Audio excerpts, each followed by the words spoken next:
Hello car lovers, driving the 2022 Chevrolet Bolt EUV. This is the all-equipped Premier with everything Super Cruise, Bose, sunroof, leather.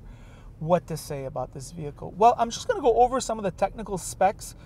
Same thing as the EV. I just reviewed it, so you can go see that. But same thing, 200 horsepower engine, 266 pounds of torque. Front-wheel drive only. Front-wheel drive is better for us in the winter because it's easier to pull something through the snow than it is to push it. We have the same dimensions, more or less, except you have more space in back, as you can see.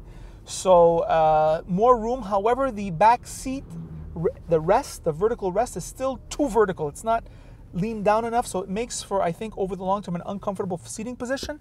So it's comfortable for your legs, your head, everything except for your back. The trunk still the same size, those are pretty much the technical changes. What else to say about this vehicle? Well, on the outside looks very good.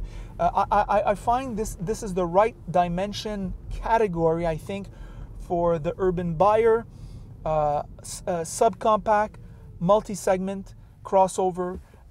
You have 400 kilometers of range or nearly.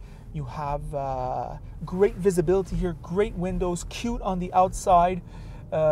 Easy to change tires, right? These are 17-inch 215s with 50 ratio profile. I think that's pretty good. I would like 55 profile, but 50 is fine. You have here a nice big infotainment, which is great. You have navigation. You have the Bose sound system. You have Super Cruise. It is a subscription service. The first 3 years are free, I think, and then after that it costs, I don't know how much per month. I really hate those subscription services, and that's all I have to say about that. Lots of room sitting in front for a subcompact. Pretty good space sitting behind myself. The trunk is fine. So from a dimension point of view, once again, this is great. Reminds me of the Honda Fit, this vehicle, in terms of just its clever dimensions. I don't know what they did with the suspension or the steering inputs. It just feels a little bit more playful than the previous generation, it seems. It just might be mind games I'm playing with myself, but nevertheless, feels good on that level. The instantaneous torque is welcome. The resistance heating is useful, especially for the winter. However, it does tax the range, especially in this kind of weather, where it's -5, -10 degrees Celsius. I don't know how much that is in Fahrenheit, but it's a typical lower Canadian, close to the border, Ontario, Quebec winter temperature, which is kind of what it is, and that's what I have to say about that. You have here a very visible dash, which I find very useful. The controls here are well laid out. Good stuff, I must say. I'm not complaining about any of it. Clearly, this is a clever urban vehicle. I'm driving around in Lachine now. We went on the highway. I used the Super Cruise. Very useful. I think it would be useful. I think if you're living in the suburbs and you have some traveling to do in the city, let's say a 100-kilometer or 60-mile round trip, I think this vehicle would be very useful, especially with the Super Cruise. If the Super Cruise does cover what you're doing, I think it's something that could really make your daily grind a lot better.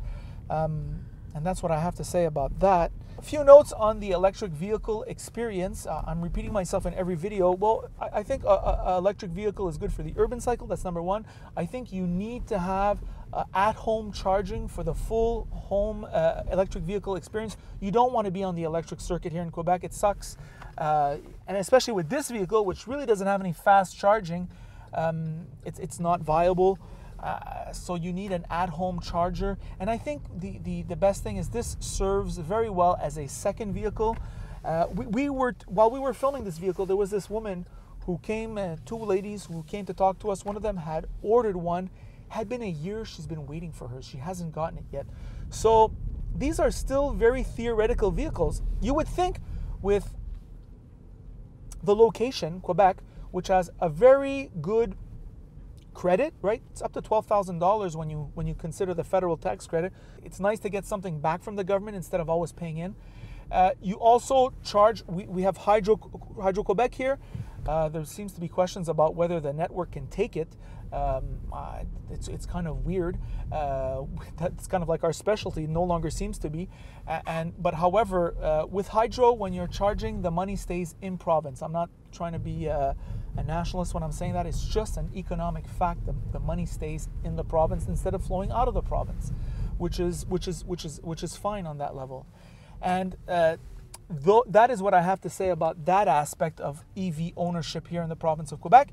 Listen, this is a very good vehicle, and it's probably GM's finest product of the last 10 years, in my opinion. I thought the previous one was the Volt. Now it's this one. I think GM's engineering prowess, that is to say, to have a 400-kilometer range vehicle in a nice vehicle for such a low price, especially the EV, which is kind of well equipped when you think about it.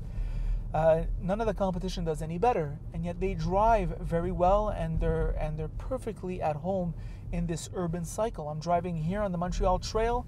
I mean, it's no better, no worse than its competitors. And those are my final thoughts on this excellent GM vehicle, which they are discontinuing for reasons I can't explain. By the way, if you like this video, like it. If you don't like it, don't like it. And if you really like it, well then of course you should subscribe. And that is it.